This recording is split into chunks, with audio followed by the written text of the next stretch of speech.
Hello guys, कैसे हैं आप सब लोग। आई होप अच्छे ही होंगे। तो आज हम स्टार्ट करने वाले हैं ऑर्गेनिक रिएक्शन में पेरिसाइक्लिक रिएक्शन। और उसमें तीन पेरिसाइक्लिक रिएक्शन के तीन टाइप्स होते हैं। एक होता है इलेक्ट्रोसाइक्लिक रिएक्शन, एक होता है कीलोट्रॉपिक रिएक्शन, एक होता है सिग्माट्रॉपिक रिएक्शन। तो हम आज स्टार्ट करने वाले हैं सिग्माट्रॉपिक रीअरेंजमेंट रिएक्शन, जो इसका थर्ड टाइप है। ठीक है, ये क्या होता है? These are the class of unimolecular pericyclic reaction. ये क्या होती है? यूनिमोलिकुलर पेरिसाइक्लिक रिएक्शन का एक टाइप है। ठीक है, these reaction are characterized by migration of sigma bond adjacent to one और more pi system to a new position in a molecule. इसमें क्या होता है? सिग्मा बॉन्ड का माइग्रेशन होता है किसके, जो इसके एडजेसेंट में होते हैं। कौन होते हैं? वन और मोर पाई सिस्टम होते हैं। ठीक है, मतलब जो पाई बॉन्ड्स होते हैं उनके साथ क्या होता है? माइग्रेशन होता है।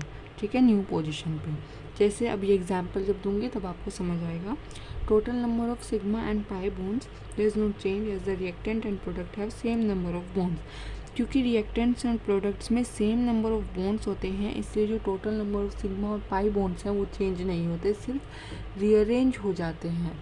इसका मतलब यही है कि जो सिग्मा बॉन्ड इधर चला जाएगा, पाई बॉन्ड इधर चला जाएगा, इन दोनों का माइग्रेशन होगा। कोई अलग से सिग्मा और पाई बॉन्ड नहीं आएगा, जितने सिग्मा और पाई बॉन्ड थे उतने ही रहेंगे। ठीक है, these reaction are intramolecular in nature. ये रिएक्शंस इंट्रामोलिकुलर होती हैं। कौन सी रिएक्शन? Sigmatropic reactions. और इनमें कैटलिस्ट की ज़रूरत नहीं होती। कैटलिस्ट क्या होता है? कैटलिस्ट रेट ऑफ रिएक्शन को इंक्रीज़ करता है। ठीक है, तो सिग्माट्रॉपिक रीअरेंजमेंट रिएक्शन में कैटलिस्ट की नीड नहीं होती है। ठीक है, अब आप ये एग्जांपल दे सकते हैं RCH2 CH इसमें 1,3 रीअरेंजमेंट हुआ। 1,3 यानी जो ये डबल बॉन्ड था ये इधर चला गया और R ये इधर आ गया। तो इसमें क्या हुआ? R सिग्मा बॉन्ड है R के साथ, ये यहाँ पे आया तो इस सिग्मा बॉन्ड का माइग्रेशन हुआ। डबल बॉन्ड में क्या है? पाई बॉन्ड है, ये इधर चला गया यहाँ पे, तो इसमें पाई बॉन्ड का भी माइग्रेशन हुआ। ठीक है, तो ये हो गई 1,3 rearrangement reaction. For a sigmatropic shift, if the sum of I and J is an even number, it indicate the involvement of neutral all carbon atom. अगर सम ऑफ I और J इवन नंबर है तो ये क्या करता है? Involvement करता है। और अगर सम ऑड है तो ये क्या कर देगा? ये इन्वॉल्वमेंट दिखाता है चार्ज कार्बन आइटम का। ठीक है, replacing the carbon carbon double bond. जो चार्ज कार्बन आइटम होगा वो रिप्लेस कर देगा double double carbon carbon double bond को। ठीक है, एक और एग्जांपल है RCH2 CH इसमें 1,5 शिफ्ट होगा। कैसे होगा? 1,5 शिफ्ट, जो ये वाला डबल बॉन्ड है वो यहाँ आ जाएगा। ठीक है, और ये R यहाँ पे आ जाएगा, तो क्या बन जाएगा? CH2 double bond CH2 R। ठीक है, उसके बाद एक और एग्जांपल है, ये रिंग है। ठीक है, इसमें क्या हुआ?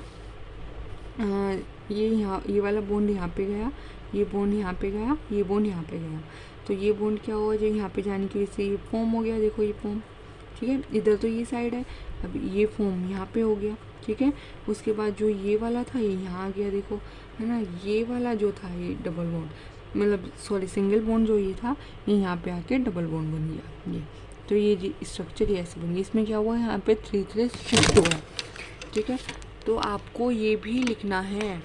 ठीक है, आपको ये भी लिखना होगा कि कौन कौन सा शिफ्ट हुआ है सिग्माट्रॉपिक रीअरेंजमेंट में। ठीक है, this rearrangement involves migration of sigma bond and simultaneous rearrangement of other sigma bond. इसमें क्या हुआ? सिग्मा बॉन्ड का माइग्रेशन हुआ और जो दूसरे सिग्मा बॉन्ड है उनका रीअरेंजमेंट भी हुआ। ठीक है, this process occur without the formation और ब्रेकिंग ऑफ पाई बॉन्ड। इस प्रोसेस में जो अभी ऊपर प्रोसेस दिखाया, इसमें ना तो कोई पाई बॉन्ड फॉर्म हुआ है ना ब्रेक हुआ है, बस सिग्मा बॉन्ड माइग्रेट हुए हैं और रीअरेंजमेंट हुआ है। ठीक है, there are 2 stereochemical steps by which process may occur, which is supraffacial and intrafacial। दो स्टीरियोकेमिकल स्टेप्स होते हैं। कौन कौन से होते हैं? सुप्राफेशियल और एंट्राफेशियल। सुप्राफेशियल और एंट्राफेशियल टर्म्स होती हैं जो किसने डिस्क्राइब की थी? कौन से रूल में? वुडवर्ड हॉफमैन रूल था, उसमें डिस्क्राइब की गई थी। ये क्या बताते हैं? ये मॉलिक्यूलर ऑर्बिटल्स का ओरिएंटेशन बताते हैं कि जो मॉलिक्यूलर ऑर्बिटल्स होते हैं, जो बॉन्ड फॉर्म कर रहे हैं हमारे ऑर्बिटल्स, उनका ओरिएंटेशन क्या होता है।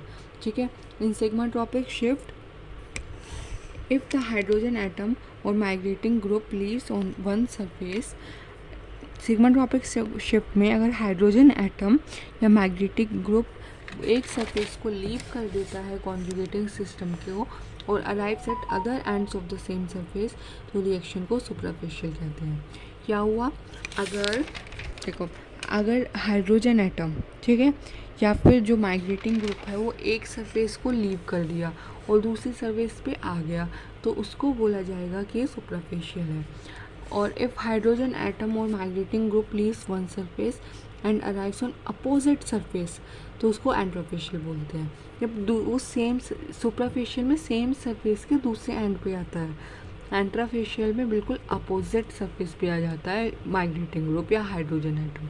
ठीक है, ये डिफरेंस है सुपरफिशियल और एंट्रोफिशियल में। सुपरफिशियल का एग्जांपल ये रहा। सुपरफिशियल में क्या है, देखो यहाँ पे ये है स्ट्रक्चर, ठीक है, इसमें ये यहाँ से माइग्रेट होके इस पे आ गया, इस वाले एंड पे, ठीक है, दूसरे अपोजिट सरफेस पे तो नहीं आया, तो ये हो गया सुपरफिशियल 1,5।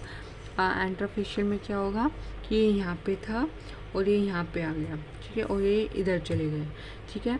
इसमें क्या हुआ, देखो इसमें हाइड्रोजन ऊपर की साइड था सुपरफिशियल में, इसमें क्या हो गया, नीचे की साइड आ गया, यहाँ पे ऊपर था, यहाँ पे नीचे आ गया, अपोजिट साइड हो गया, ठीक है, अपोजिट प्लेन में, इसमें अबव प्लेन था, इसमें बिलो प्लेन हो गया।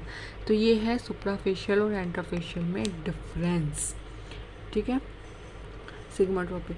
तो आज की वीडियो के लिए इतना ही। अगर आपको वीडियो अच्छी लगे तो चैनल को लाइक शेयर एंड सब्सक्राइब कर दीजिए और बेल आइकन प्रेस कर दीजिए। Thank you so much.